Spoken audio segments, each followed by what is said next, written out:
දේශීය හා විදේශීය ස්ථිර සහ තාවකාලික රැකියාව අවස්ථා පිළිබඳ දැනුවත් වීමට ඔබ දැම්ම full time and part time job Sri Lanka YouTube channel එක subscribe කරන්න. ඔබතුමා ගෙවල් කොහෙද? මාතර. මට කියන්නේ අම්මගේ කන්ඩිෂන් එක කොහොමද කියලා දැන්? අම්මගේ කියන්නේ එයා අර පැරලයිස් වෙලා ඉන්නේ. පැත්තක් පැරලයිස් කරා. ළඟදී නියුමෝනියා එකක් ඇතිලා එහෙම හොස්පිටල් එකේ ඉඳලා ඉස්සරගෙන ආවේ. දැනට එයා දැන් පුටුවට වාඩි කරවල එහෙම වාඩි වෙලා එහෙම ඉන්න කෙනෙක්. එයාට මතකයේ අඩුයි, කල්පනාව අඩුයි. සමහර වෙලාවට කල්පනාව තියෙනවා ටිකක්, සමහර වෙලාවට කල්පනාව අඩුයි. එතකොට කියන්නේ කෑම බීම ටික බෙහෙත් ටික වෙලාවට කවන්න පොවන්න කරන්න ඕනේ. මේ කියන්නේ එයාගේ කෑම බීම ටික මේ කරලා කියන්නේ කටින් ගන්නවා. කලින් බටයක් දාලා තිබිලා ඒක අයින් කරලා දැන් තියෙන්නේ කටින් අන කැමරේ යට පරිසරේ අර පොඩි ළමෙක්ට වගේ කවා ගන්න පොවා ගන්න බෙහෙත් ටික පොවා ගන්න ඒක කර ගන්න ඕනේ. ඉතින් ඊට අමතරව අම්මවර නාවල සෝදල පිළිසිදු කරලා තියා ගන්න ඕනේ. ඒ ටික තමයි. ඔබතුමාලා ගෙවල් එතකොට කොහෙද?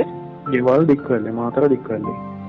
එන කෙනාට උයන පිහන වැඩ, ක්ලීනින් වැඩ එහෙමත් කරන්න තියෙනවා. නෑ උයන පිහන වැඩ නැහැ. අතු ගාන වැඩ කියන්නේ ඉන්න කියන්නේ මැෂින් එකේ දාලා රෙදි ටික හොදලා දුන්නාම රෙදි ටික මේ කරලා ඉතින් අම්මගේ රෙදි ටික ඒව ටික නමලා කරලා ඒ ටික පිළිපිලි වලට ඒ ටික තියා ගන්න ඕනේ. ඉතින් අන්දවන ඒව ටික කරගන්න ඒ ටික නමලා ඒ කරගන්න ඕනේ. කාමරේ අතු ඒ ටික අතු ගාලා ගේ ඇතුළ අතු ගාලා කොට ඉස්සලා ටික තියා ගන්න ඕනේ. ඒ හැරෙන්න මිදුල් අතු ගන්න යන්න තියන්න ඒව කරන්න ඕනේ නැහැ.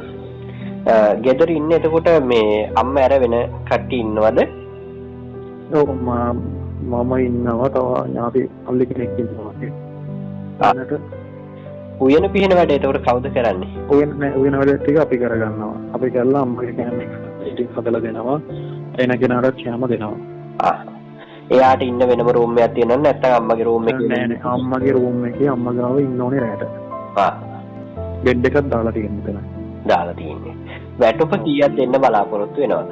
අපිට 40-45ක් අතර ගානක් දෙන්න පුළුවන්. බෙඩ් රෙස්ට් කරනවා කියන්නේ මෙයා මේ ඇඳේ උඩු අතර නෙවෙයි ඉන්නේ. පුටුවේ වාඩි කරලා පුටුවේ ඉන්නවා. ලවල් දවසේම පුටුවේ තමයි තියාගන්නේ. ආයෙ රැට තමයි ඇඳට තියන්නේ. පුටුවේ කියන්නේ මේ සෝෆා එක වාඩි කරවලා තියාගන්නේ. විවිධ එකක් නෙවෙයි.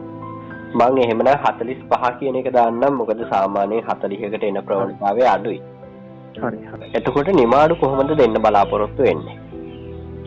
නිමාඩු දිගට ඉන්න ඕනේ. හැබැයි යාර නිමාඩු ගන්න ඕනේ නම් අපිට කලින් කියලා මෙන්න මේ දවස් ටිකේ ඕනේ කියලා නිමාඩු arrange කරලා දෙන්න පුළුවන්. මාසෙට දවස් දෙකක් හෝ තුනක් දෙන්න පුළුවන්. හරි.